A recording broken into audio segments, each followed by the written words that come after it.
Bonjour et bienvenue dans le podcast NBA Corner où nous allons parler aujourd'hui des Wolves de Minnesota qui sont proches d'être au complet après une saison marquée par les blessures. On va évoquer les propos de Jaylen Brown sur une partie des fans des Celtics et la saison de Boston. Pour terminer sur l'excellente saison de Keegan Murray, le rookie des Kings de Sacramento.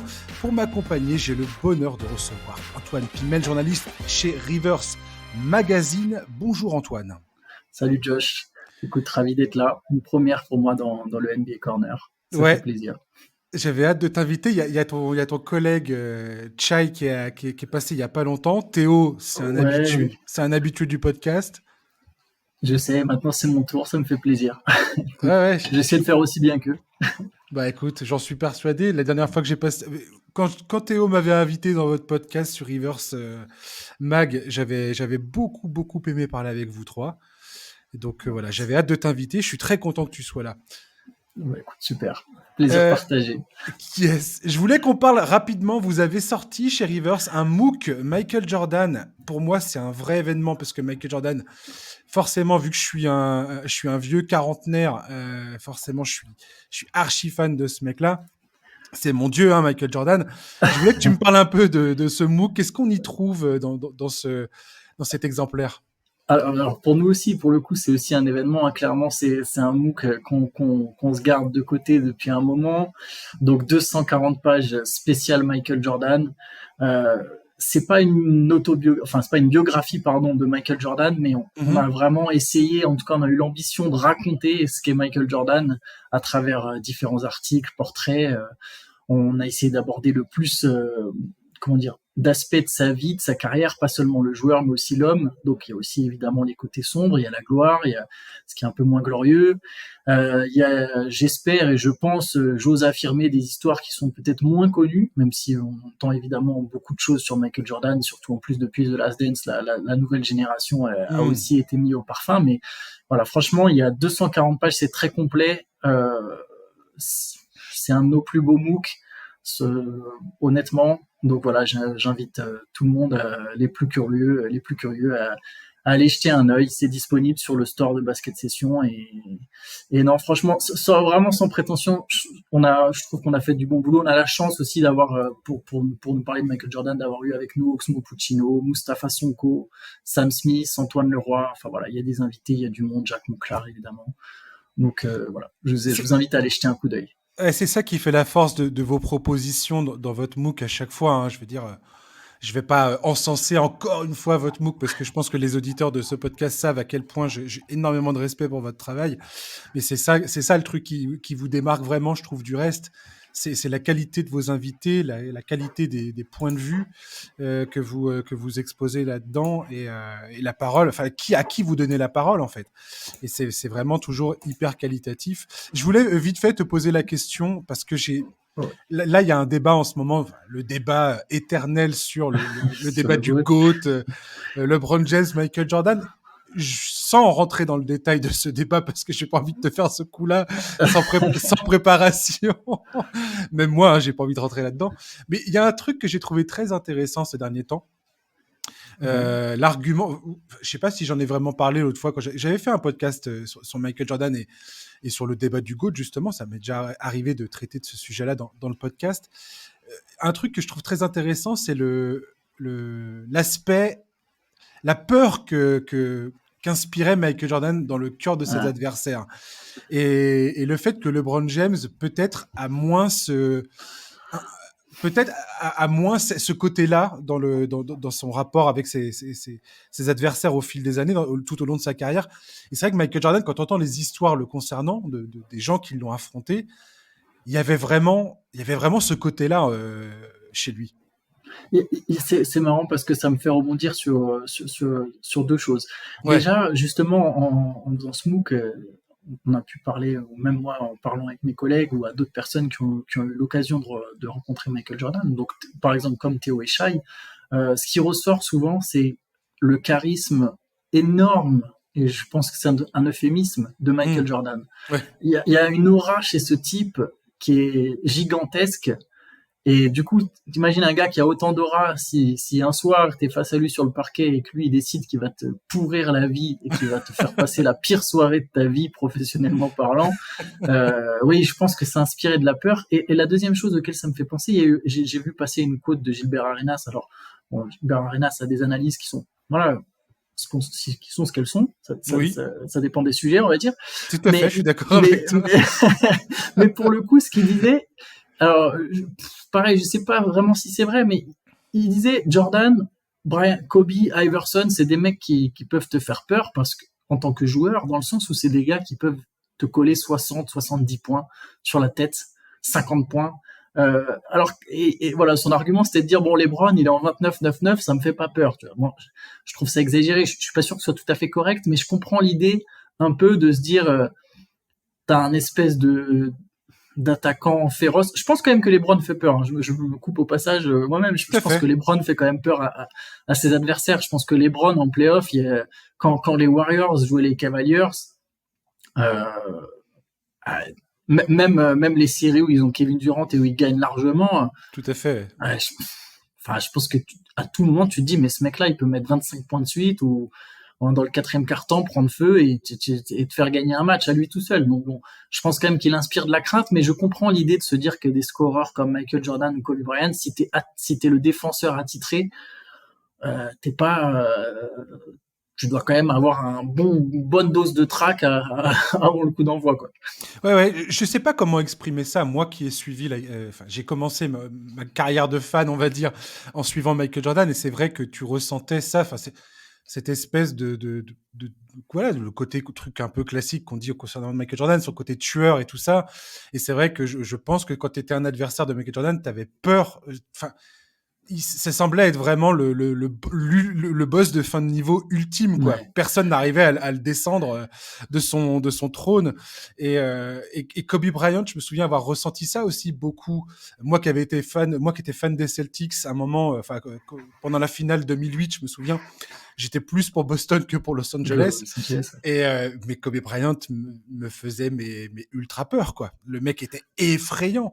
LeBron James, je sais pas, j'ai rarement eu ce sentiment-là. Et pourtant, je trouve qu'en disant ça, enfin, on aurait tort de disqualifier LeBron. Je détesterais faire ça, tu vois, parce que Ouais, LeBron, bah oui. j'ai un respect inouï pour sa carrière et pour le joueur qu'il est. Parce elle est juste colossale. Le mec est quand même allé en finale NBA, je sais plus, 9 fois consécutives. Enfin, je sais pas. Enfin, il y a un moment, le gars, faut Mais juste tirer son chapeau et dire, voilà, t'es juste un des tout meilleurs de l'histoire, quoi. c'est là où ça devient dur de toute façon de classer et de Tout à comparer les fait. joueurs, c'est qu'en fait les accomplissements peuvent être grands en étant différents en fait. Je veux Tout à dire, fait. LeBron, sa carrière est grandiose d'une autre manière. Après pour Exactement. Jordan, je pense il y a une autre crainte, c'est le côté sans partage quoi. À partir du moment où il a gagné, il y a personne d'autre qui gagnait quoi, sauf quand il est parti brièvement. Ouais. Je pense que ça jouait aussi quelque part. Alors c'était les Bulls de Jordan, donc c'était Jordan, mais je pense que si les Warriors, je pense que Curry par exemple fait peur aussi, on le voit dans la manière dont il est défendu, et Tout pourtant à il n'est fait. pas dans ce débat du GOAT. Je pense que si les Warriors avaient gagné, je sais pas, 6 titres en 7 ans, on penserait peut-être la même chose de Curry en fait. On se dirait mais quel tueur, ça fait trop peur.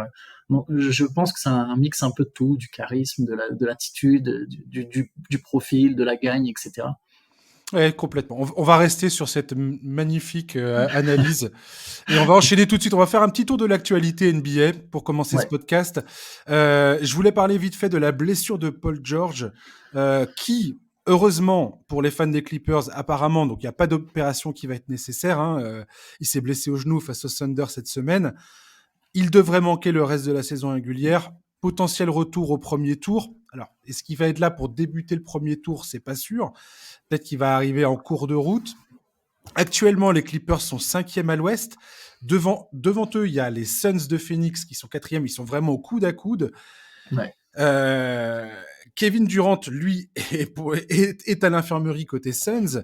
Le calendrier est très difficile pour finir la saison. Alors, j'ai regardé un petit peu. Hein, c'est plus facile pour les Clippers que pour les Suns. Les Clippers, ils ont les Pelicans, Chicago, 2 fois Memphis, les Pelicans encore, les Lakers, Portland et Phoenix pour terminer.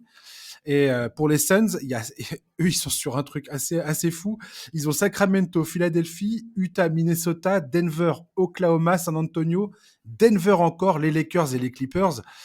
Il y a cette course quatrième, cinquième à l'ouest. Enfin, ça va plus loin à l'ouest, hein. Mais ces deux clubs-là, ils sont vraiment au coude à coude. Comment tu vois ça se dépatouiller entre ces deux clubs?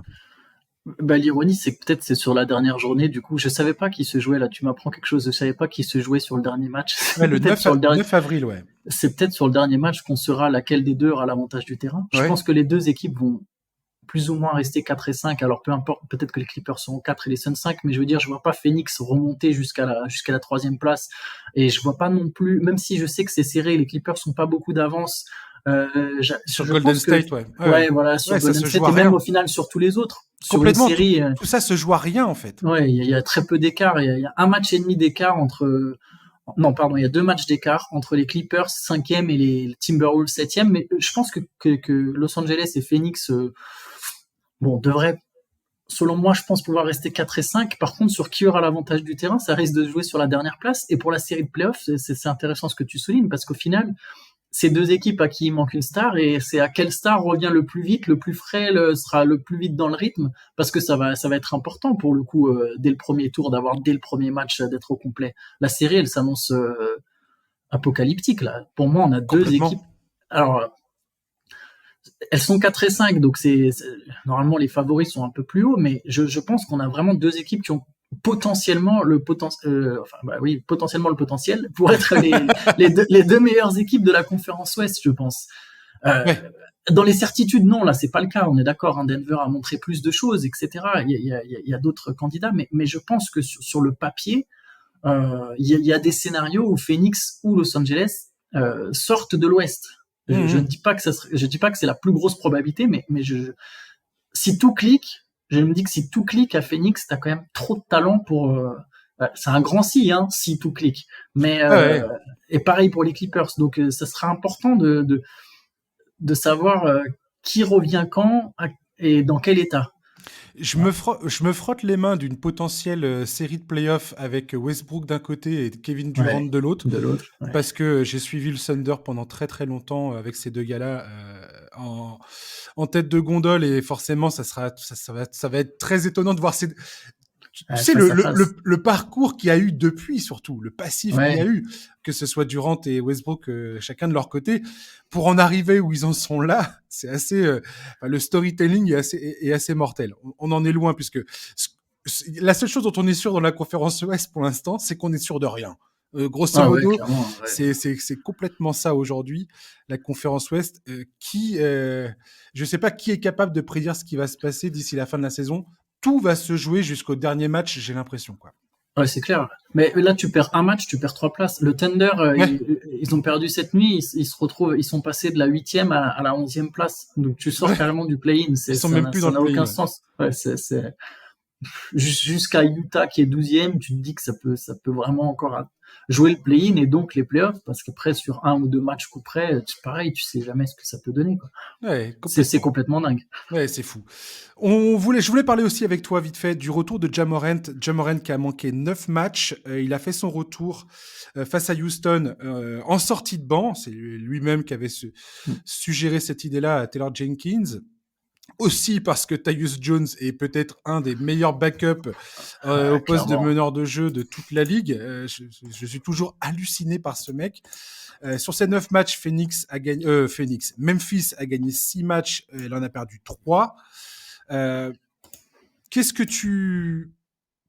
Comment tu vois cette fin de saison des Grizzlies, Antoine, maintenant que Ja Morant est effectivement de retour? On sait que Brandon Clark ne jouera plus de la saison maintenant qu'il est blessé il s'est blessé au tendon d'Achille.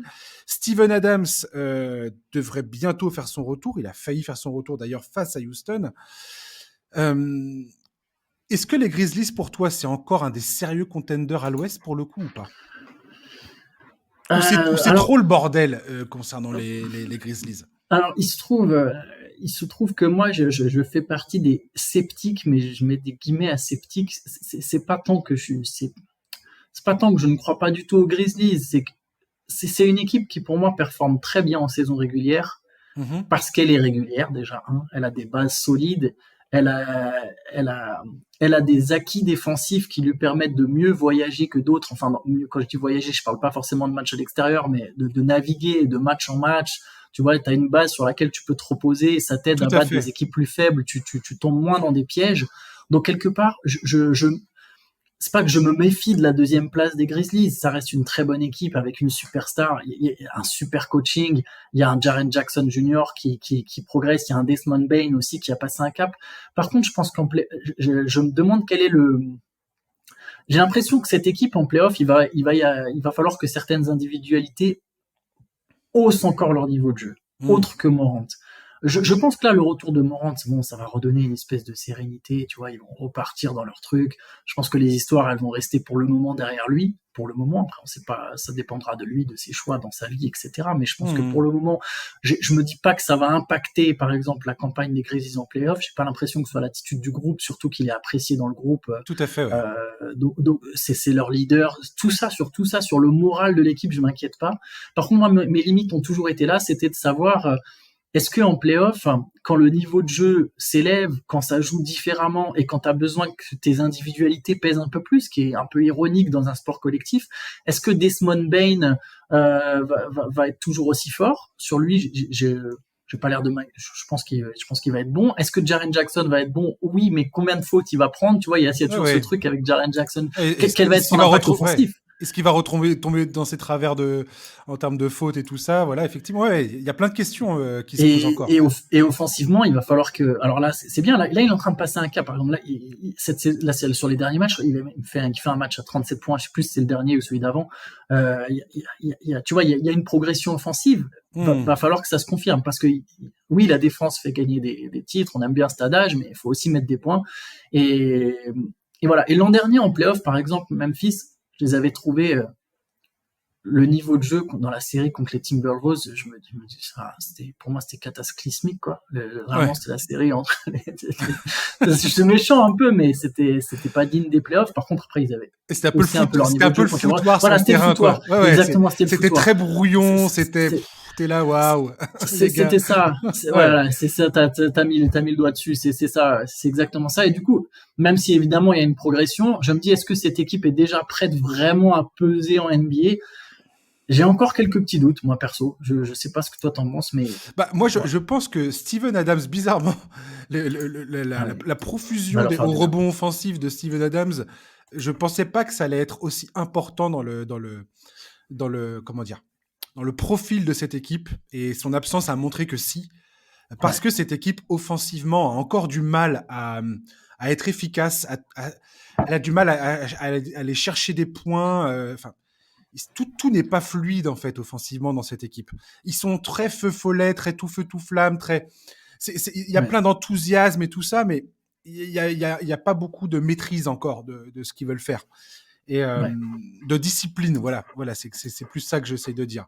Et c'est exactement ce que j'avais ressenti dans la série face aux Wolves. T'as bien raison de la citer cette série-là. C'est un manque général de discipline que tu ressentais en regardant tout ça.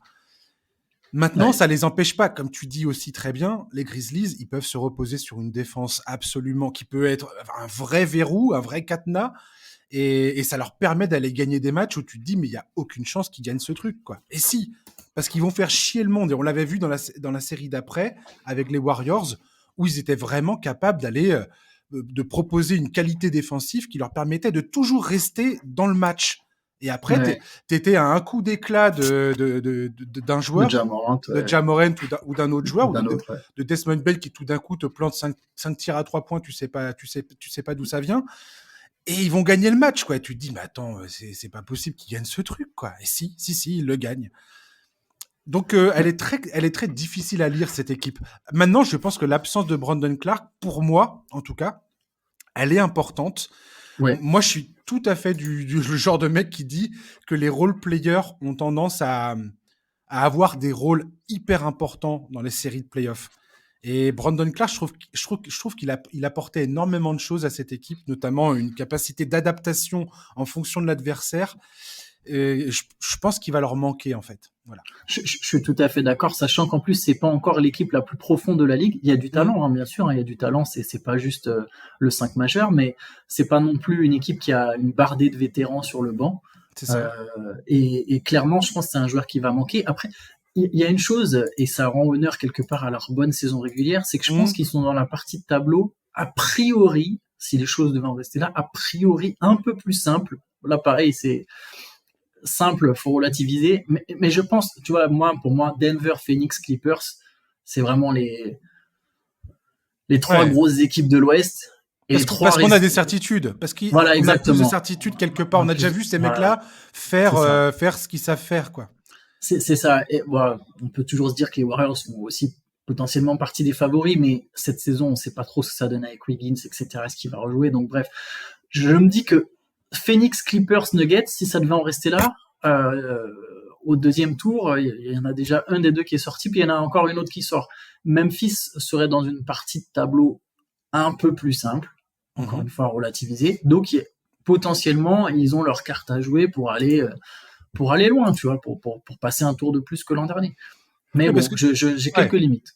Si les gars qui prennent la relève de Brandon Clark, c'est Aldama ou David Roddy, Xavier Tillman aussi dans un autre registre encore. Ouais. Pourquoi pas, tu vois, mais je sais pas. Pour le coup, ces gars-là, je sais pas trop ce qu'ils valent en playoff. Je les ai. Il y a pas vraiment de passif. Même leur équipe actuelle, il y a pas tellement de ça d'histoire pour l'instant. Donc, je sais pas. Elle est pas facile à lire, cette équipe. Le talent, en tout cas, est bel et bien là. Hein. Le trio Morant, Bane, Jackson Jr., pour moi, c'est clairement un des meilleurs trios de la ligue, malgré leur jeunesse. Je veux dire, j'ai tout à fait confiance en eux. Pas un mec de 25 ans dans le lot, là. Ouais, sauf que... 23, 24, 23, quoi.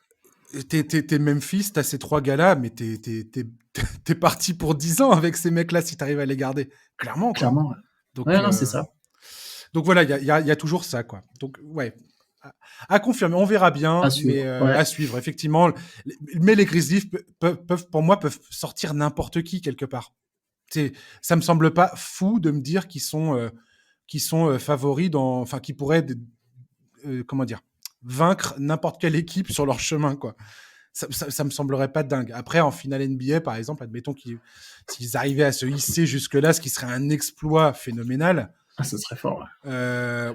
On a vu le Thunder en 2012. Hein. Le Thunder, c'était des gamins, les gars. Westbrook, Harden, Durant, Ibaka, c'était que des gosses. Ils avaient 22 ans, 23 ans à ce moment-là. Bon. Est-ce que les Grizzlies sont à ce niveau-là? Je sais pas. À voir. Ouais. Dernier point d'actualité, LeBron James qui pourrait faire son retour pour la dernière semaine.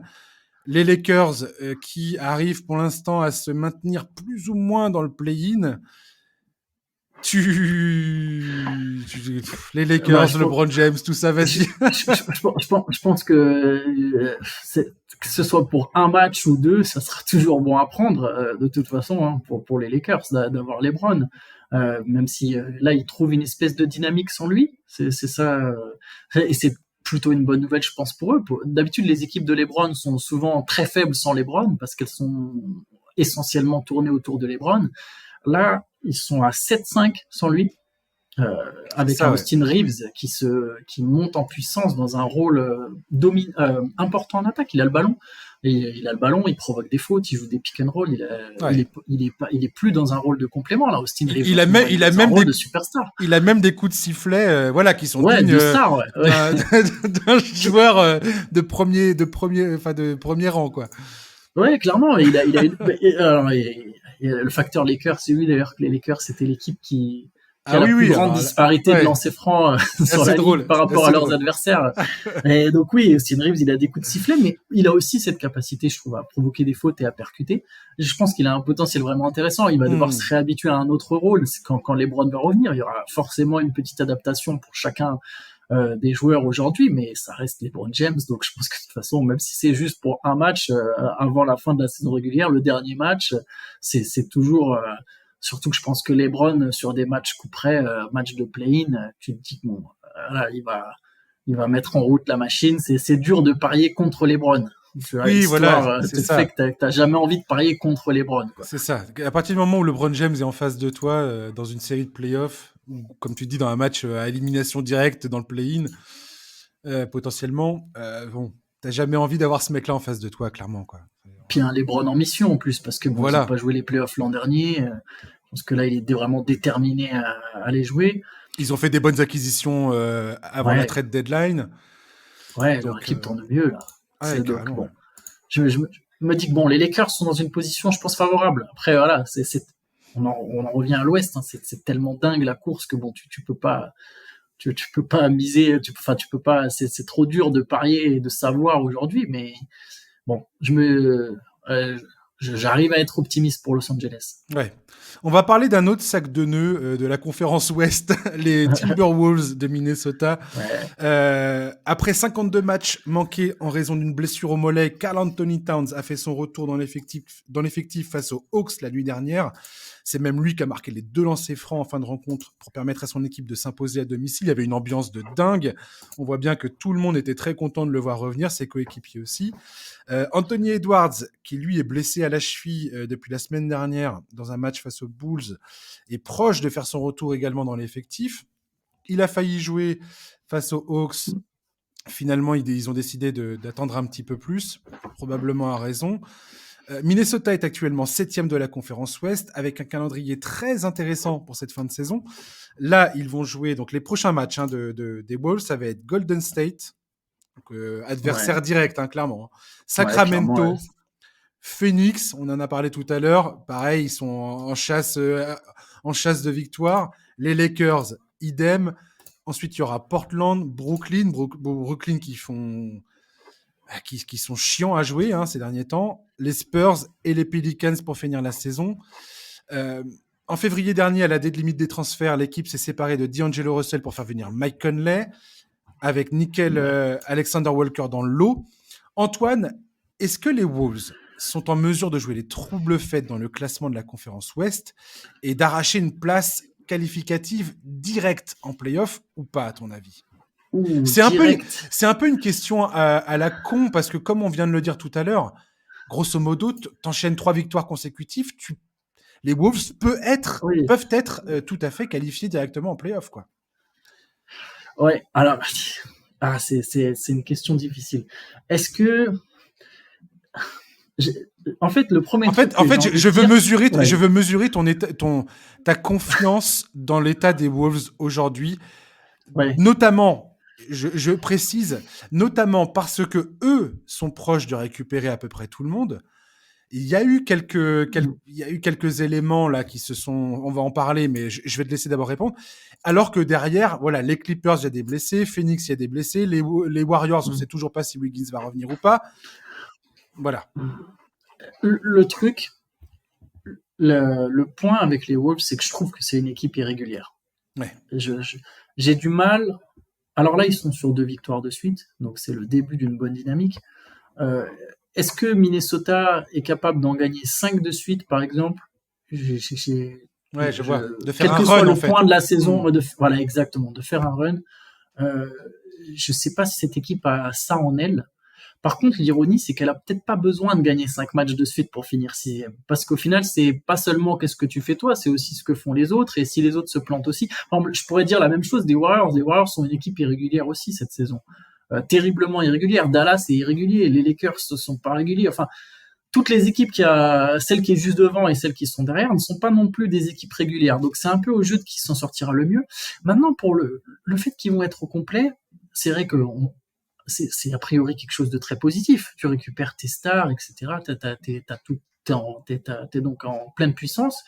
Mais pour Minnesota, ce que ça inclut, ce que ça engendre, c'est que tu dois trouver un ajustement. Tout à fait. Euh, Surtout que eux, pour le coup, ont changé vraiment de dispositif pendant l'été dernier, en décidant donc de faire jouer 2 pivots All-Star ensemble, qui sont Towns et Gobert. Et on a eu un tout petit échantillon de ça, en fait. Donc là, Complètement. le retour de Kat, à ce stade de la saison, dans une équipe qui commençait à plutôt prendre ses repères, c'est trouver des nouveaux repères. Anthony Edwards, il va revenir, c'est bien, mais juste avant que Kat se blesse, je me souviens d'Anthony Edwards qui tirait la tronche et qui était là à dire, ah bah voilà, bah maintenant moi j'ai plus d'espace pour driver, je peux plus dunker, c'est comme ça qu'il justifiait le fait qu'il pouvait plus dunker, et on comprenait que c'était une pique en mode, bah non, bah, il y a les deux grands, ils prennent de la place et moi je peux plus y aller. Donc tout ça, ça va redemander un ajustement. Du coup, le fait d'être au complet est un point positif, mais en même temps, voilà, je me dis pas que ça va forcément être, comment dire, propulser les Timberwolves au palier supérieur. Je pense que ça redemande un temps d'adaptation pour eux au final. Oui, ils ont en fait, les questions qui se posaient avant que Kat se blesse, ce sont toujours là. Et ils ont très peu de temps et beaucoup de pression Ouais, pour essayer exactement. de trouver quelque chose qui fonctionne bien, notamment cette paire, Karl Anthony Towns, Rudy Gobert, qui, comme tu l'as dit, pour l'instant, il y a quasiment pas de vécu pour ces deux-là sur le terrain. Avant qu'il se blesse, il y avait énormément de questions. Voilà, Anthony Edwards qui était frustré. Là, maintenant, tout le monde va être de retour. Donc, ça va être au coach de trouver les solutions. Moi, où je suis un peu plus optimiste, alors, je suis pas optimiste à 100% concernant les Wolves, bien évidemment. Mais j'ai trouvé que c'était une bonne chose d'enlever D'Angelo Russell de l'équation pour faire venir Mac Ouais, Conley, qui est plus un gestionnaire sur le terrain. ouais, Et je trouve que c'était essentiel d'avoir ce truc-là. je J'ai suis tout à hâte, fait d'accord. j'ai hâte de voir comment Finch va trouver l'équilibre. Parce que là, aujourd'hui, je pense que s'il y a un mec qui s'est définitivement affirmé dans cet effectif, c'est bien Anthony Edwards, Ouais, qui est devenu All-Star. Et je pense il faut vraiment tourner cette équipe autour de lui. Donc voir comment il va réussir à gérer ces trois gars-là, en fait. Towns, Gobert et Edwards. Comment il va gérer leurs minutes ensemble ou pas sur le terrain, ça j'ai vraiment hâte de voir ça tous en ayant bien conscience qu'il y a quasiment pas le temps de le faire. J'aime beaucoup certains de leurs role players, les Nasri dans voilà. sortie de banc, McDaniels. Torian Prince, Jordan Ah oui, McLaughlin, Cal Anderson, que je trouve qui est vraiment un joueur clé. Et là, ouais, clairement. tu viens de sortir le joueur qui m'a le plus époustouflé ces derniers temps, c'est Jaden McDaniels. Jaden Oui, McDaniels qui, sur les 7 derniers matchs, est en train de confirmer tous les espoirs que les Wolves ont mis en lui. Parce qu'il y a un truc qu'il faut jamais oublier de dire concernant les Wolves, c'est que quand ils font la compensation de pic de draft avec dans le transfert pour faire venir Rudy Gobert, donc ils donnent 4 futurs premiers tours et un swap pour faire venir ce gars-là. Et pourquoi ils font cette compensation? Parce qu'ils veulent absolument pas mettre Jaden McDaniels. McDaniels dans le deal. À l'époque, Ouais, il faut bien souligner que Jalen McDaniels, c'est un mec qui tourne à 9 points de moyenne, 4 rebonds, qui fait des fautes et qui a moins de 32% à 3 points. Le gars a 22 ans. Sur les combien? Sur les 7 derniers matchs, là, je crois, il tourne à 19 points par match, il a 64% de true shooting et, et déjà, il était excessivement prometteur défensivement. Et là, on voit qu'il est en train de devenir un autre joueur, en fait. ah bah, j'ai vu Paul George en parler comme le meilleur défenseur extérieur de la ligue. Alors je pense que c'était surtout une manière de Paul George de rendre hommage vraiment à McDaniels qui a fait du bon Mmh. boulot, mais il a limité Doncic à 40%, il a limité Leonard à Il est 41%. Après j'ai incroyable. pas les, ouais, c'est vraiment une machine. Je me souviens d'une possession là en fin de match contre les Mavericks, un match gagné de peu par les Timberwolves où lui et Anthony Edwards ils éteignent Kyrie et Luka Exactement. Doncic. Ah non, il est très très fort, super pioche de la part des J'allais Timberwolves. parler de ça. Je veux dire, aujourd'hui, Ouais. je suis les Wolves. Jaden McDaniels et Anthony Edwards. C'est marrant parce que dans mes notes, j'ai noté ce match, cette fin de match face à Dallas, où ces deux gars-là. Anthony Edwards, faut qu'il soit beaucoup plus dans la discipline. C'est vraiment quand il veut, ce gars-là, hein. Ouais, ouais, bah, Des fois, il fait pas l'effort, mais quand il le fait, son duo avec Jaden McDaniels peut vraiment être incroyable.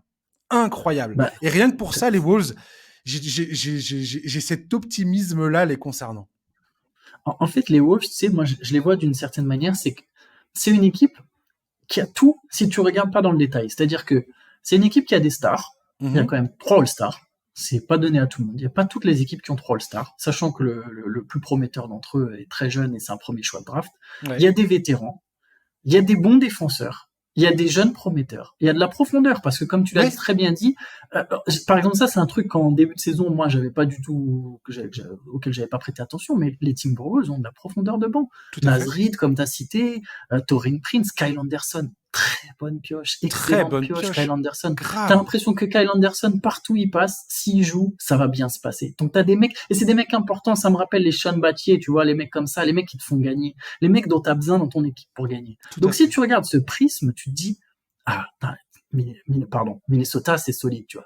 Par contre, je trouve qu'après, dans le détail, là, tu te dis, t'as toutes les pièces, ou en tout cas, t'as des pièces très intéressantes, t'as plein de pièces très intéressantes, mais est-ce que ces pièces, elles fonctionnent bien entre elles? Tout à fait. Là, c'est là où moi, d'un coup, je commence à avoir un peu plus de réserve.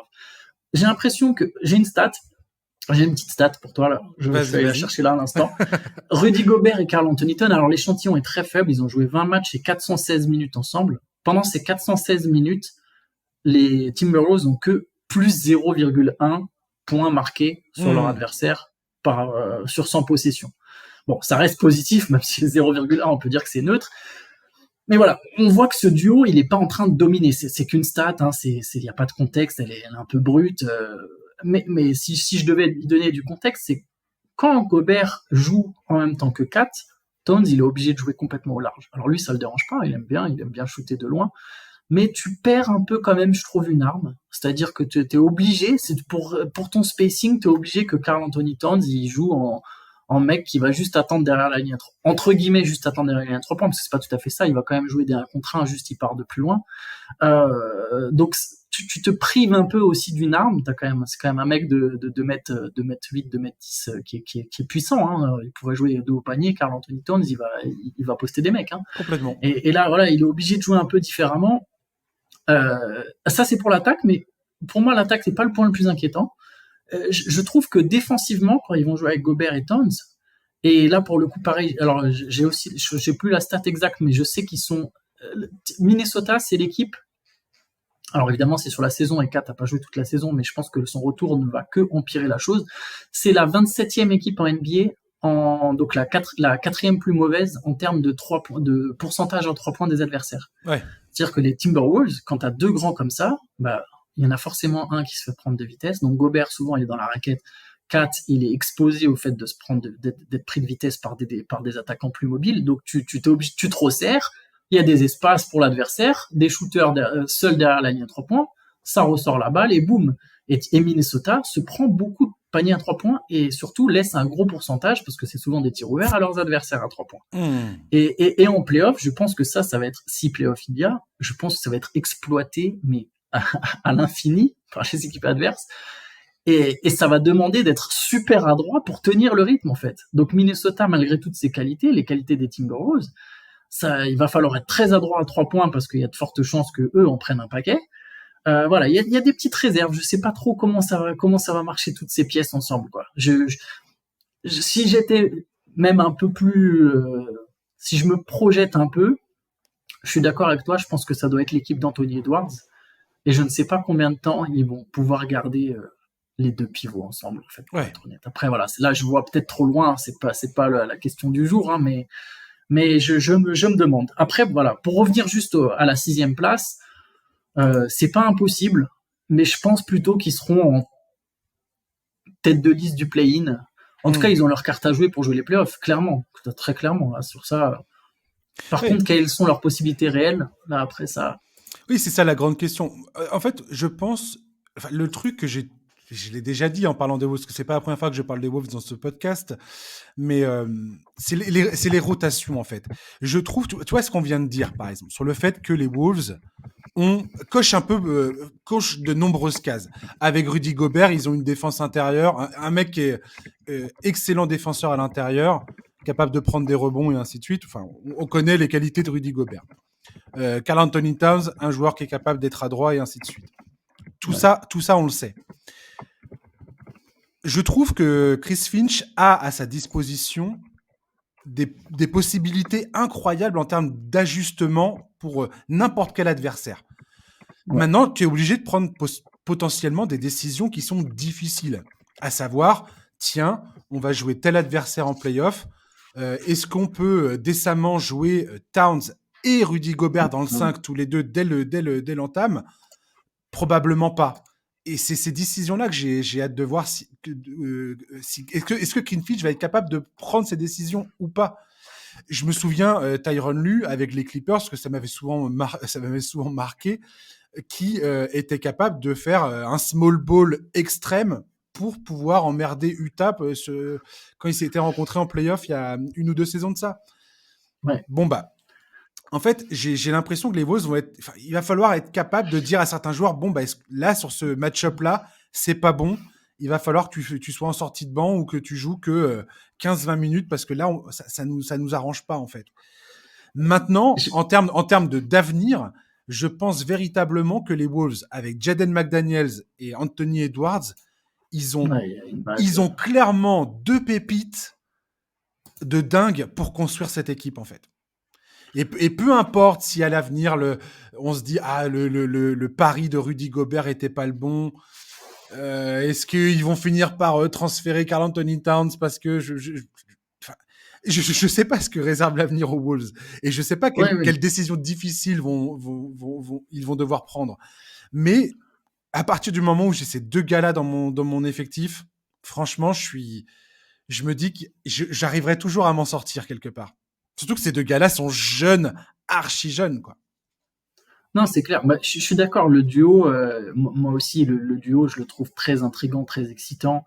Après, faut voir aussi la personnalité des types. Même si j'aime bien Anthony Edwards, hein, il me fait beaucoup rire. Euh, je demande à voir comment lui aussi va évoluer, comment lui aussi va mûrir. Je suis d'accord. Comme tu le disais très bien, il peut choisir certaines possessions, Anthony Edwards. Donc, faudra voir comment il se développe en tant que superstar. Parce que c'est une star au niveau du talent, ça, on n'a aucun doute. Mais on sait très bien qu'après, pour devenir un gagnant dans cette ligue, ce à quoi il aspire, il y a aussi une énorme touche mentale. Oui. Et ça va être intriguant de voir comment il se développe. C'est exactement ça. Par Sa contre, lucidité, ouais, parfois, je trouve qu'il a des lacunes en ouais, termes de lucidité, aussi bien défensive c'est ça. qu'offensive. C'est ça. Et bon, et même, bon, tu vois, pareil, je reviens sur la déclaration de début de saison. On lui dit, bah, tu dunkes plus, bah, ouais, je peux pas. Tu vois, ça, c'est des sorties qu'il faudra corriger. Voilà. Donc, moi, je ne sais pas est-ce que sa personnalité aujourd'hui est celle d'un grand gagnant, mais peu importe, hein, je veux dire, la réponse, on l'aura pas maintenant. Et puis, comme tu l'as dit, il est jeune.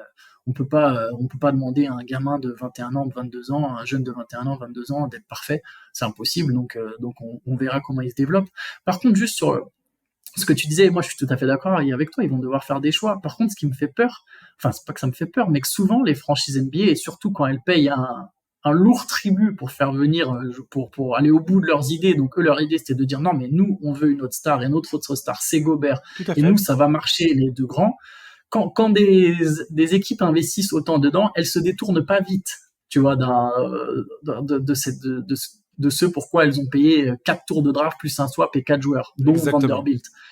Donc, et les Wolves, dans leur déclaration récente, autant Chris Finch que Tim Connelly, le GM, c'était bah non, mais nous, on y croit. On y croit, on croit à ce duo. Et peut-être qu'ils ont raison, on ne sait pas. L'échantillon est trop faible pour qu'on donne vraiment un avis. Mais donc moi, je pense qu'ils vont pas s'en détourner si vite. Autant sur le terrain, je pense qu'ils vont quand même essayer de les faire jouer ensemble assez souvent, même si je pense que les minutes seront partagées. Il y en a un des deux grands qui va sortir et ça sera peut-être Kat et Edwards ensemble pendant deuxième quart-temps et grande partie du troisième, etc. Et après ça va en fin de match. Mais en tout cas, ils vont finir les matchs sans doute avec leurs meilleurs joueurs et avec leur duo. À part si d'un coup ils se rendent compte qu'effectivement ça marche pas, mais je pense qu'ils vont essayer. Et on sait que comme je disais, les équipes elles ont tendance à tirer sur la corde. Et il en va de même pour l'avenir. Même chose, tu vois, je pense qu'à terme, un transfert de 4, ça me semble pas forcément une mauvaise idée. Mais même si c'est dur de se séparer d'un joueur aussi fort. Mais pareil, je pense que même si ça marche pas, pendant longtemps, ils vont forcer, en fait. Mais d'une manière très logique, tu vois. Je veux dire, je vais prendre une comparaison qui est pas très juste et qui me semble quand même un peu pertinente. Tu me diras si ça te semble tiré par les cheveux ou pas, mais Ben Simmons et Joel Embiid, je pense que au bout de la deuxième campagne de playoff, on voyait qu'il y avait une limite sur le terrain en termes de complémentarité. Ben Simmons, ça fonctionnait très très bien quand il était entouré de shooters et qu'il pouvait courir et jouer pas sur demi-terrain. Et Embiid, c'est un mec qui est dominant sur demi-terrain. Mais tu avais deux superstars très talentueuses, Les Sixers, bah, forcément, ils n'ont pas voulu s'en détourner. Ils ont attendu le dernier moment. Bon, ils ont réussi à récupérer James Harden, tu vois, ils s'en sortent bien dans l'affaire. Mais pareil, ils ont peut-être tardé quelque part. Tu vois. Oui, mais Je pense que pour les Wolves, ça peut être pareil. Il y aura peut-être. Mais bon, là, voilà, je me projette très loin. non, non, mais on en vient exactement à ce que tu viens de dire, en fait, dans la construction de plusieurs franchises, de plusieurs clubs comme ça. La capacité que ça soit du JM, des décisionnaires, du coach, de reconnaître qu'est-ce qui fonctionne et qu'est-ce qui ne fonctionne pas, et de dire là, finalement, on a merdé, on s'est craqué, c'est pas le bon truc, quoi. Et souvent, tu vois il y a plein d'exemples de clubs qui ont eu du succès ces dernières années parce qu'ils ont eu le courage souvent de prendre des décisions qui semblaient vraiment Ouais, compliquées, ou de exactement. prendre des décisions qui pouvaient paraître extrêmes et qui quelque part sont un peu devenues la norme. Je pense notamment aux Warriors. Je veux dire, aujourd'hui, Avec Monta Ellis. oui, Je sais voilà, pas si c'est à ça que tu exact, pensais, mais oui, oui, exactement. Ou même certaines décisions d'effectifs, de rotation qui ont été prises par Steve Kerr euh, pendant des séries. Je parle. ouais, Et t'as des coachs qui des fois restent butés sur leur rotation parce qu'ils veulent pas froisser un joueur, parce ils sont persuadés que ça va finir par fonctionner, que les joueurs vont finir par trouver la solution sur le terrain. Bah, ils s'obstinent, et puis bah, l'obstination se transforme en défaite, quoi. Et ouais. il y a plein d'exemples comme ça. Et je suis sûr que certains auditeurs pourraient me dire, ouais, mais il y a des contre-exemples à apporter à tout ça. Oui, bien sûr. Je trouve qu'il y a voilà, un courage des fois à avoir pour essayer de trouver des solutions.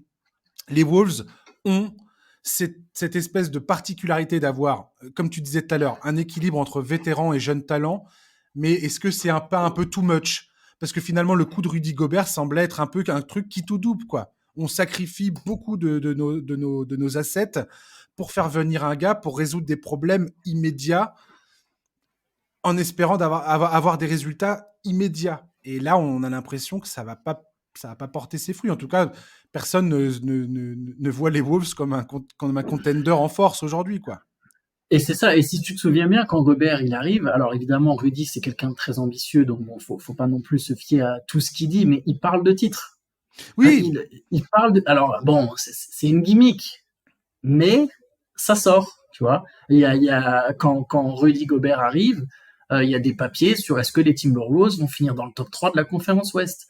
Euh, Quelque part aujourd'hui, on se dirait, ah bah tiens, c'est bien, ils font les playoffs, mais quand t'as payé aussi cher, est-ce que t'es censé juste faire les playoffs? bien sûr. Après, euh, Antoine, on voit très bien qu'en NBA, les choses peuvent aller très vite, ouais, et dans que, un sens comme dans l'autre. voilà, exactement. Et que les succès d'hier ne sont pas ceux de demain. Bien sûr. Finalement, tu es en permanence C'est ça qui est génial d'ailleurs avec cette ligue. C'est aussi Bah une des oui. raisons pour laquelle je suis fan. C'est que tu es dans un flux d'ajustement permanent, et qu'il n'y a aucune vérité qui ne tient vraiment la route.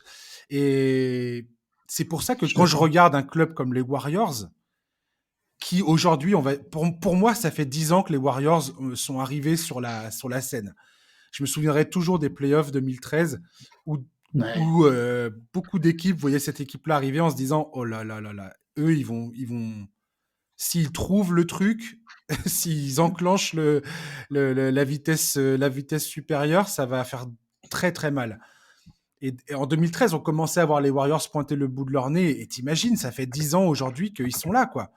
Et ça, pour moi, c'est vraiment un témoignage bah, de plein de choses, de la qualité de ce club, du front office, du talent inouï de Stephen Curry, de Klay Thompson, de Draymond Green, enfin voilà. Mais c'est excessivement rare ces Mais c'est histoires-là. rare. C'est C'est l'exception, en clair. fait. Voilà. Non, mais je suis tout à fait d'accord. T'as tout à fait raison, hein. Et les Et quelque part, Wolves, les Wolves ont fait un all-in. voilà. Et ils verront bien ce que ça donne pour eux, je veux dire. Mais quelque part, est-ce que ce all-in ne leur permet pas de... Alors, quand tu regardes ce qu'ils disent de Jaden McDaniels, ils étaient plusieurs à dire ah bah on était sûr que ce mec-là était un diamant brut, mais on avait quelque part un diamant entre les mains. Anthony Edwards, bon, il y a plus de certitude, il a été pris au premier choix de la draft. Donc, mais quelque part, Jaden McDaniels, cette saison, se révèle. Et Mm. comme je disais tout à l'heure, tu as Edwards, tu as McDaniels, Si les Wolves sortent de toute cette histoire avec ces deux certitudes-là que sont Edwards et McDaniels et de se dire, bon, un moment, on va changer le cours de notre histoire et on va tout construire autour de ces deux gars-là, je sais pas si on peut dire que c'est une défaite. Voilà. Non, t'as raison. Et puis, en plus, il y a une chose, c'est quand même, faut voir aussi le passé de la franchise. C'est une franchise qui gagne peu, qui a eu un gros passage, c'était avec Kevin Garnett. Mais à part ça, c'est une franchise jeune à Oui, puis l'échelle de la le NBA. passage avec Kevin Garnett, c'était une horreur, beaucoup aussi, quoi. Et Putain, beaucoup de la vache, désillusions, quoi. énormément de désillusions avec Kevin Garnett aussi au final, parce que Garnett c'est fort, mais ça tombe. Il y avait les Spurs de Duncan, Oui, les puis, Mavericks de oui, mais Nowitzki, et il n'y a pas de finale ils NBA. arrivaient jamais à construire une équipe autour de lui, quoi. Je suis désolé. Exactement. Il y a C'était une une année où ils font horreur. finale de conférence. Oui, en Oui, c'est ça. 2004. En C'est énorme. 2004, tout se passe à peu près bien. Et encore, ils vont pas en finale non plus. Au final. Non, non, ils se font Donc, battre par les Lakers. donc beaucoup de désillusions. C'est une équipe qui a une franchise qui a pas eu beaucoup à célébrer. Donc là, en faisant ce pari, quelque part, même si effectivement elle cède des pièces ou elle hypothèque une partie de son avenir, mais comme tu l'as dit très justement, au final, pas tant que ça, vu que tant que tu as Edwards et McDaniel, tu peux croire en l'avenir.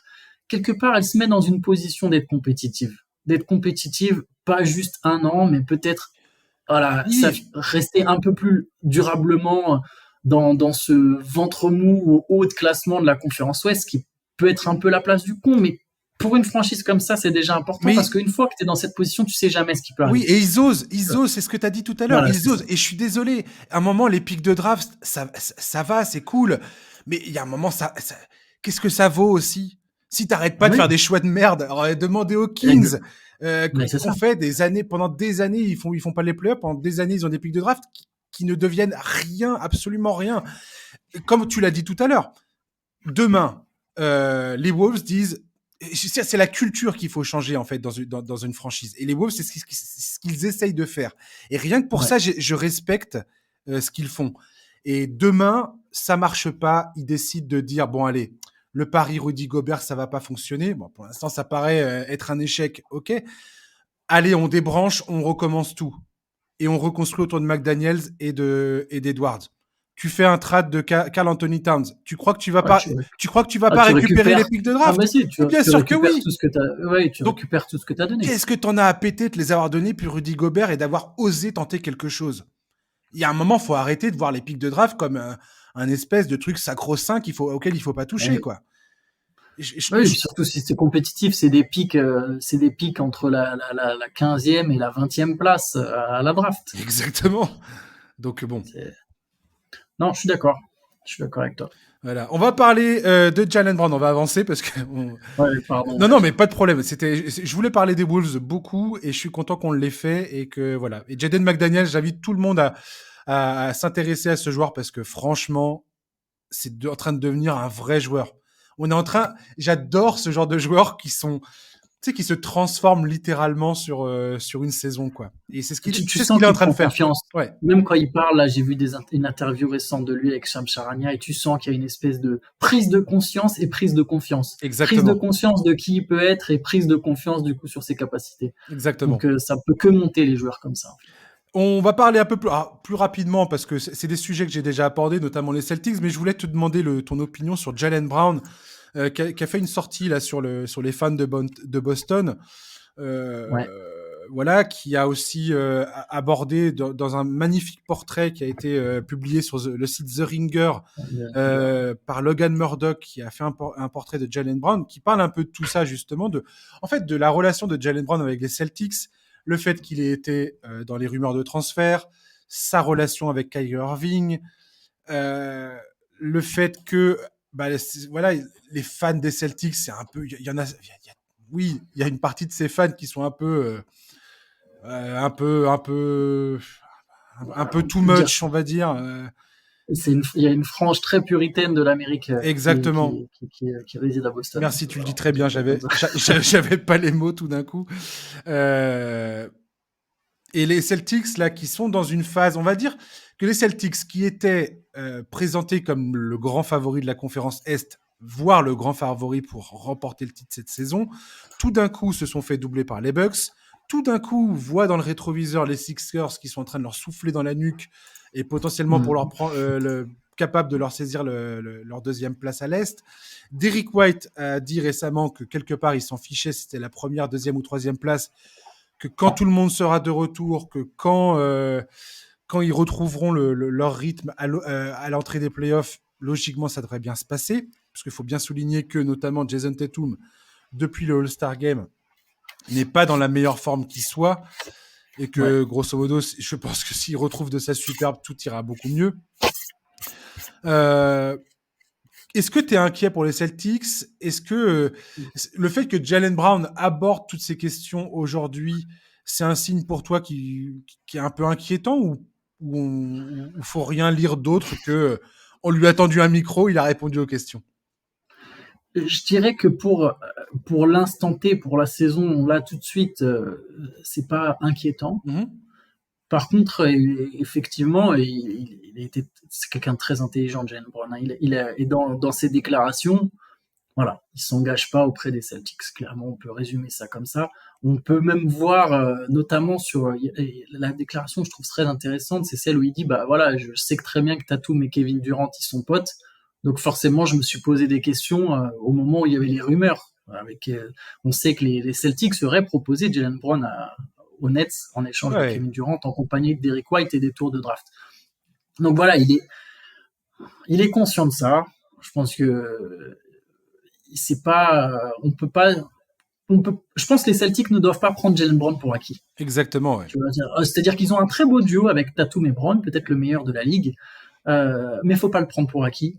Ils sont pas à l'abri que Jaylen Brown un jour il décide de prendre une autre route. Je pense que c'est ça que moi je vois un peu derrière ces déclarations-là. Mais voilà, je pense que tant que la franchise ne lui manque pas, je sais pas, c'est un peu bizarre de dire ça comme ça, ne lui manque pas de respect, je sais pas trop comment le tourner autrement, mais voilà. Pour l'instant, il est là. Faut juste pas se mettre à rêver d'un avenir où pendant 10 ans Boston domine avec Tatum et Brown, quoi. Je pense que c'est peut-être un peu la limite qu'il met. Maintenant, si je peux flamber un peu sur la position des Celtics, depuis le début, avant même le coup d'envoi de la saison, pour moi, les favoris, c'était les Bucks. Pour moi, Milwaukee était au-dessus, légèrement au-dessus, pas beaucoup au-dessus, parce que je pense que c'est deux énormes équipes. Mais je value plus Milwaukee que Boston depuis le début. Donc, quelque part, la bonne série actuelle de Milwaukee me réconforte dans cette position. J'ai l'impression que pour moi, les Bucks, c'est les très grands favoris de cette saison. Je pense que s'il n'y a pas de blessure, c'est l'équipe qui va aller au bout. Ouais. Mais Boston reste une très grosse équipe. Pour l'avantage du terrain, je serais tenté de dire comme Derrick White, mais pas tout à fait en fait. Je suis partagé sur la question. Je sais pas ce que toi t'en penses, mais je suis partagé notamment parce que le deuxième tour potentiel, c'est Philly-Boston. Tout à fait. Je suis pas ultra optimiste sur les Sixers. Je suis pas un grand partisan des Sixers. Je n'arrive pas à imaginer, par exemple, Philadelphie battre les Bucks. C'est une équipe, pour moi, Philly, qui a des vraies limites, qui a des forces, mais qui a des vraies limites. Par contre, je pense que Philly peut sortir Boston. Boston serait favori, pour moi, de cette série. Mais Philly peut voilà, c'est pas impossible. Et je pense que c'est quand même deux franchises qui ont un passif. Qui ont un passif déjà récent, mais qui ont un passif même à l'échelle de l'histoire. C'est quand même une grosse rivalité. C'est deux publics bouillants. Je pense que s'il y a un game set, tu préfères quand même le jouer devant ton public. Après, voilà, en NBA, de nos jours, à l'extérieur, domicile, les mecs sont forts, ils savent jouer partout, tu vois, mais bon, c'est quand même mieux, je pense, de finir deuxième que troisième. Après, là où je le rejoins, c'est que voilà, ça reste une très bonne équipe. Une fois qu'ils vont lancer la dynamique, Boston, s'ils arrivent à lancer la machine, t'as quand même une équipe très très forte. Et je pense que Jaylen Brown, même si le timing, effectivement, on peut se demander, bon, quelque part, lui, en tout cas, en ce moment, il est fort. Sur les derniers matchs, c'est incroyable. Tout à fait. En fait, moi, la question que je me suis posée, j'ai parlé des Celtics récemment avec Julien Muller dans un précédent numéro du podcast, et je pensais pas forcément y revenir. Et force est de constater que cette fin de saison, je m'attendais pas à voir les Celtics, je dirais, dire cafouiller leur basket, ça serait très exagéré de dire ça. Mais je trouve que tout d'un coup, c'est moins fluide. Il y a toujours ce problème de Robert Williams qui est in and out de la rotation parce qu'il est blessé. Marcus Smart qui n'est pas exactement au même niveau qu'il l'a été l'an passé. Ben, je trouve que tout d'un coup, je me pose beaucoup de questions concernant Boston. Non pas que... Au pire moment, voilà. C'est-à-dire que Milwaukee, tout d'un coup, ça déroule dans tous les sens. Et je suis d'accord avec toi. Pour moi, les Bucks sont clairement l'équipe à battre de toute la NBA actuellement. C'est l'équipe qui tout d'un coup arrive, maintenant que Chris Middleton est de retour, arrive avec le plus de certitude à l'entrée des Ouais, playoffs. clairement. Et je suis le reste de la ligue. Franchement, ça me fait extrêmement peur. Parce que Giannis Antetokounmpo est un joueur très difficile à arbitrer, que la défense extérieure et intérieure est absolument époustouflante. Voilà, il y a que des problèmes que quand tu regardes Ah les ouais, non, Bucks, mais c'est... c'est un casse-tête pas possible. Et tout d'un coup, les Celtics, ouais, j'ai l'impression qu'il y a beaucoup moins de certitude de leur côté, que c'est moins fluide et qu'il y a beaucoup de points d'interrogation. Est-ce qu'ils vont être en forme? Est-ce que tout le monde sera à 100%? On peut dire que les Bucks, c'est pas dit que quand ils rencontrent les Bucks, s'ils rencontrent les Bucks en playoff, les Bucks seront à 100% non plus, tu vois. Oui, Mais, oui, il y a toujours mais cet voilà. inconnu de toute façon pour n'importe quelle La équipe. dynamique me semble un peu plus compliquée tout à coup. Les Sixers, dans un potentiel match-up face aux Celtics, Joel Embiid a toujours eu du mal contre les Celtics, a toujours eu du mal contre Al Ouais. Horford. Contre leur Ford. Il aime pas jouer cette équipe-là. Voilà. Donc je sais pas, je donnerais toujours les Celtics favoris dans un potentiel match-up entre ces deux clubs-là, mais en même temps, les Sixers ont aussi gagné le droit ces derniers temps, où on peut légitimement se dire, est-ce que c'est pas l'année où les Sixers arrivent à sauter cette barrière mentale, à enfin affirmer leur jeu face à une équipe comme les Celtics, quoi. Non, mais après, moi aussi, hein, je pense que Boston partirait quand même avec beaucoup plus d'arguments, notamment la profondeur d'effectifs, hein, qui pour moi est un des points faibles de Philly, au-delà en plus du manque de garantie que peut donner parfois James Harden en playoff, que peut donner Doc Rivers dans certaines situations, ou même Joel Embiid d'ailleurs. Euh, mais pour la dynamique actuelle, je suis d'accord avec toi, c'est normalement les meilleures équipes c'est quand même le moment où elles haussent leur niveau de jeu et parce qu'elles se préparent quoi. Tu peux pas passer de 30 à 100% Tout à fait. en 2 semaines. Donc il y a un moment, la saison régulière, c'est même faite elle est faite pour ça, pour les meilleures équipes. On a vu les Lakers à l'époque de Phil Jackson, euh, même les Spurs. Je me souviens des Spurs de Popovich. Même si ça gagnait beaucoup de matchs tout au long de l'année, il y avait des séries de 17, 18, 19 victoires à partir de février-mars. Ouais. Le hit avec les LeBron James, parce que c'est le moment où là tu dis bon, les playoffs ça commence dans 3 mois. Nous, on a besoin de commencer tout doucement à hausser notre niveau de jeu, donc on va y aller. Et Boston, c'est pas le moment où tu as envie de cafouiller ton basket. Et je suis d'accord avec toi, c'est simple, hein, sur les 10 derniers matchs, 5 victoires, 5 défaites. Mhm. Si on prend Philly, c'est 9-1. Milwaukee, c'est 7-3. Tu vois, les meilleures équipes, elles haussent leur niveau de jeu à ce moment-là. Donc voilà, bon, je te rejoins. Et Tatum a peut-être aussi un petit coup de fatigue. Sur les derniers matchs, il y a une panne d'adresse. Après, ils peuvent faire le plein, ils peuvent refaire le plein d'énergie et se reconcentrer, et ça peut marcher. Je pense que Boston restera une des grosses équipes à battre. C'est ça la question avec Boston, c'est à quel point, quelque part, quand j'écoute Derrick White faire ses propos en disant ouais, on n'est pas trop inquiet, à quel point c'est une équipe qui est sûre d'elle et qui se dit bon, on va pas se cramer avant les playoffs et bon, ouais, tout n'est pas génial, mais une fois qu'on sera tous euh, Mm. concentrés à 100% à l'attaque des phases finales, il n'y aura pas de problème. On sera sûr de notre basket et là, tout le monde sera sur le pont. Ouais, ok, pourquoi pas. Mais je trouve que c'est jouer avec le feu de faire ça, tu vois. Ah ouais, parce que un J'ai switch, voilà, je sais j'ai pas. trop vu des équipes se bananer de cette manière-là, en se disant ouais, c'est bon, vous inquiétez pas. Je sais pas si les Celtics, enfin, quelque part, elle est bizarre cette équipe dans le sens où elle a une expérience de dingue, alors que ses joueurs majeurs sont jeunes. Mais Ouais, ils ont tous de la bouteille ils parce ont du vécu. qu'ils ont Ouais. du vécu.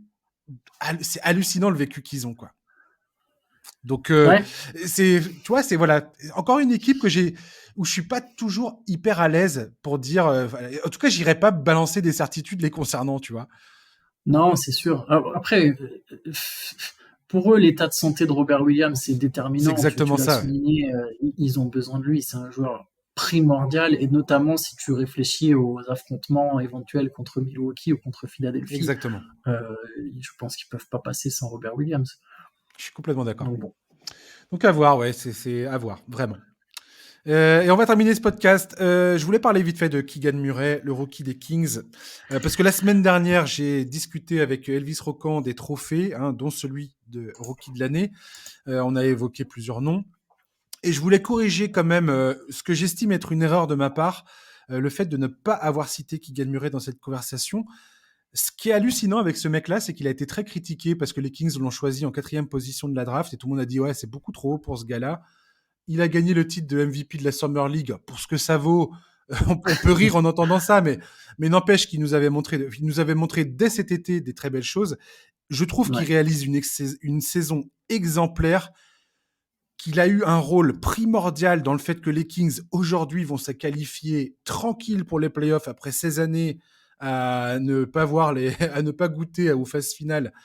Et voilà, et je trouve ça admirable, en fait, de la part d'un rookie qui joue son rôle, joue dans un collectif. Tous les soirs, il est à peu près... Alors, il a eu des hauts et des bas cette saison, mais je trouve que c'est important de le citer dans cette course du rookie de l'année, même si je pense pas qu'il va avoir le prix. Voilà, je trouve que ce joueur mérite qu'on le mette, enfin, voilà, que son nom soit cité, quoi. Clairement. Et je voulais avoir ton sentiment sur Keegan Murray, donc au passage. Alors, sur la course au rookie de l'année ou Non, purement sur le joueur, ouais. Le joueur, au final, t'as raison, t'as souligné le fait que les Kings ont été critiqués, mais au final, ça s'avère être un bon choix parce que je trouve que c'est un complément très intéressant de ce qu'ils ont déjà. Tout à fait. Je trouve que c'est un joueur qui va apporter du lien, surtout que là, en plus, ils ont drafté un joueur qui maintenant qui a 22 ans, donc c'est presque vieux pour un rookie, mais quelque part, ça prouve qu'aussi, il est prêt physiquement. Et malgré ça, même s'il a déjà, entre guillemets, 22 ans, il va quand même progresser. Et je pense vraiment que c'est un mec qui dans leur rotation, va les aider. Les aide déjà, mais va encore plus aider dans l'avenir. C'est ce que j'allais dire, en fait. Je pense que les Kings, quand ils draftent Keegan Murray, ils se disent, on va drafter un joueur qui nous manque, qui a le profil pour nous emmener à l'étape supérieure. Et qui pouvait parier que les Kings termineraient à ce niveau-là cette saison? Moi, je pensais qu'ils allaient faire le play-in et que déjà, ça aurait été très bien et que s'ils avaient arraché une qualification en play-off, c'était absolument mission accomplie, bravo. On sort déjà les bouteilles de champagne, quoi. Là, les gars, ils sont deuxième de la conférence Ouest. Je vais dire troisième, pardon. Oui, ils sont derrière les Grizzlies. Ils sont sur le podium de la conférence Ouest. Il y a aucun problème pour qu'ils soient qualifiés. Je vais dire, et on a ce gars-là, un rookie. Je veux dire, pour moi, c'est mission accomplie, mais à 100% pour les Kings, quoi. Et Keegan Murray a joué un rôle clé dans cette histoire. Et c'est ça que je voulais dire, en fait, en parlant de lui aujourd'hui.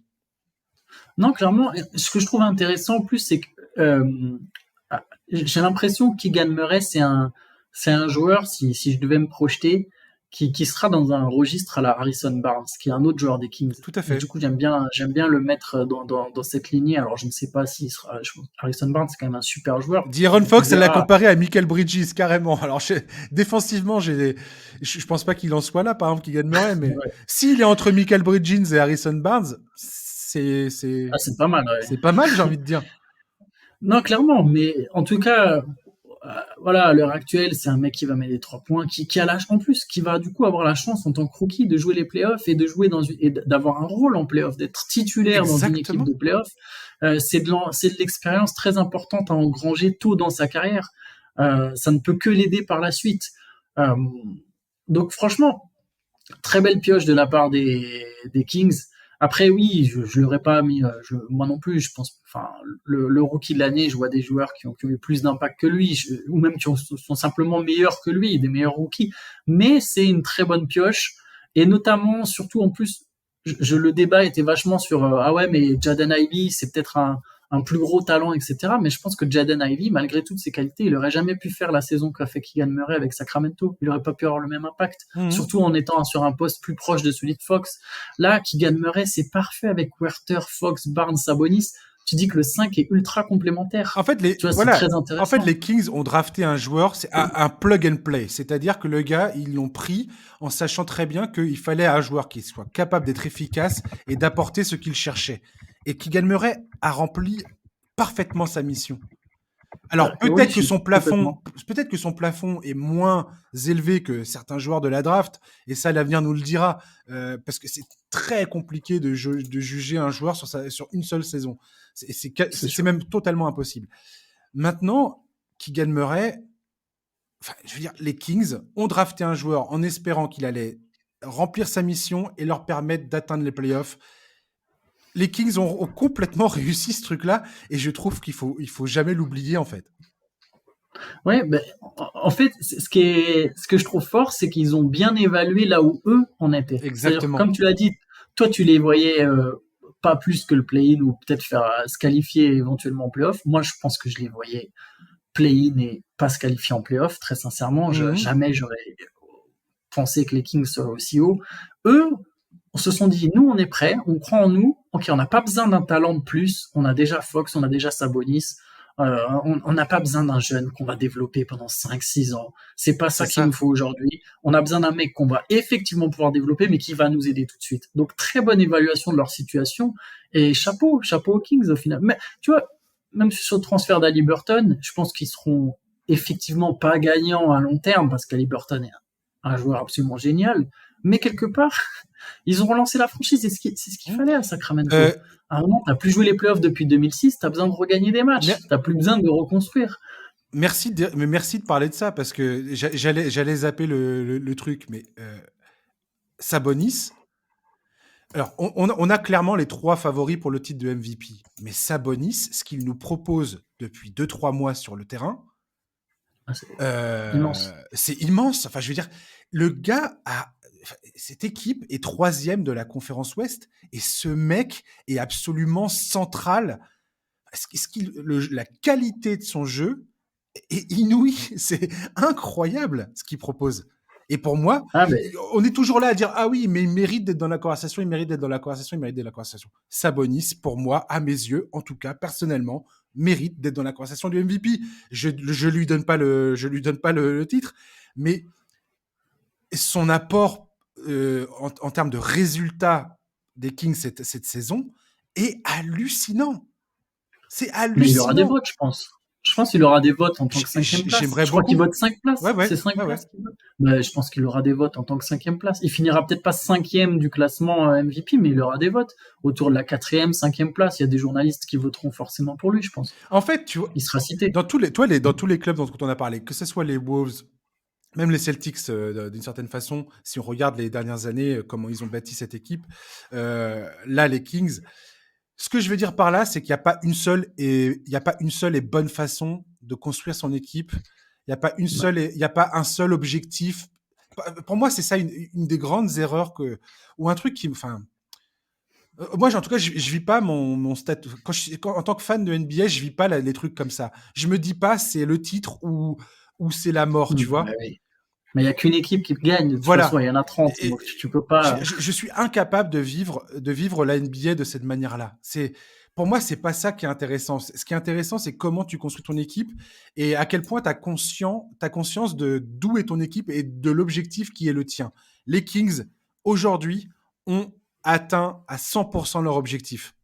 Peu importe s'ils se font tège au premier tour ou pas des playoffs. Bah, Quoi qu'il arrive, ils ont remporté ils ont réussi à atteindre cet objectif qui est, ça fait 16 ans qu'on n'a pas fait les playoffs, on y est, et de la plus belle manière qui soit, on a re-enthousiasmé notre franchise, on a redonné de l'espoir aux fans, et quand tu vois le kiff qu'ont les fans des Kings aujourd'hui, mais pour moi, voilà, une des plus belles fanbases de voilà, la ligue. ils viennent de vivre une saison de rêve. Et peu importe si tu remportes le titre à la fin, peu importe, c'est pas forcément l'objectif de Ah ton non, club. Tu vois ce que je veux dire? Je sais pas si ça non, paraît mais fou de dire clairement. ça ou pas, mais Mais non, mais je si, suis mais incapable de vivre ça comme ça, je moi. suis tout à fait d'accord. C'est-à-dire qu'on est très aspiré par la culture de la bague, par le titre, mais déjà, il n'y a pas tant de superstars que ça. Il y en a peut-être 3 ou 4 par génération qui peuvent t'emmener au C'est titre. ça? Si tu regardes depuis 10 ans, il y a que 4 joueurs qui ont mené leur équipe au titre. Ouais, Même plus que 10 ans. Curry, Giannis, LeBron et Kawhi. C'est ça. T'as 3-4 superstars par génération qui vont t'emmener au titre. Donc malgré les 10-15 All-Stars, superstars que tu vas avoir dans cette ligue, il n'y en a que Exactement. 3 ou 4 qui vont t'emmener au titre. Il n'y a Exactement. qu'une équipe qui gagne chaque année. Tu ne peux pas prêter. Donc même si tu joues la draft, même si tu veux jouer le coup de la draft, de reconstruire par la draft, regarde, les Sixers le process. Ils ont chopé Embiid, une superstar. Ils n'ont toujours pas passé le deuxième tour des playoffs. Exactement. Tu ne sais pas, ce n'est pas une science exacte. Donc de toute façon, effectivement, tu ne peux pas tout miser sur le titre ou rien. Tu ne peux pas toujours te reconstruire en cassant tout. Voilà, on a parlé de Minnesota, Sacramento, Cleveland aussi finalement a fait un super pari, tu vois, quelque part, qui est payant. Ils ont sacrifié beaucoup d'assets, mais ils ont fait venir Mitchell et ils vont retrouver les playoffs. Donc moi, je suis d'accord avec toi, c'est bien quand les franchises, elles osent, quand tu peux prendre du plaisir autrement. Et pour les Kings, ils peuvent passer un tour, c'est ça le plus fou, en fait. Ça. Ils peuvent non seulement retrouver les playoffs, mais en plus, peut-être qu'ils passeront un tour. Et regarde les Raptors en 2019. Quelque part, tu te dis, sur On un l'a pas vu. malentendu, ça peut passer. Ça peut passer. Ouais. Parce que on va pas se voler la face. Les Raptors, si Kevin Durant se fait pas le tendon d'Achille, Je pense que la finale est différente. et voire même, on pourrait même dire si Klay Thompson ne sort pas définitivement pareil. Enfin, s'il n'y a pas toute cette onde de malchance qui s'abat sur les Warriors. Bon, c'est pas dit que les Warriors, que les Raptors remportent ce titre, quoi. Mais tu fais le transfert pour Kawhi. Tu sais très bien que le mec il va se barrer très très probablement à la fin de la saison. Tu sais, ton franchise player iconique de Rosanne dans l'affaire, donc c'est un vrai risque. Tu peux passer pour un traître au niveau d'un de tes joueurs historiques, mais tu remportes le seul titre de l'histoire de ta franchise. Et ça restera à jamais gravé dans la mémoire de tous les gens qui étaient là pour être témoins du truc, quoi. Bon. C'est fascinant, la NBA. C'est pour ça qu'on est fan. Je suis tout à fait d'accord avec toi. Non, c'est une évolution permanente. C'est ça. C'est un feuilleton dingue. Exactement. Merci Antoine de nous avoir accompagnés, c'était cool. Ouais. Bah écoute, merci à toi. Écoute, ça m'a fait très plaisir. Ouais, c'était très très bien. Et puis, chers auditeurs, merci de nous avoir écoutés. Et puis, on se retrouve la semaine prochaine pour un nouveau numéro du podcast NBA Corner. D'ici là, je vous souhaite de passer une bonne fin de journée, un très bon week-end, et je vous dis à la semaine prochaine. Ciao, bye bye. Ciao.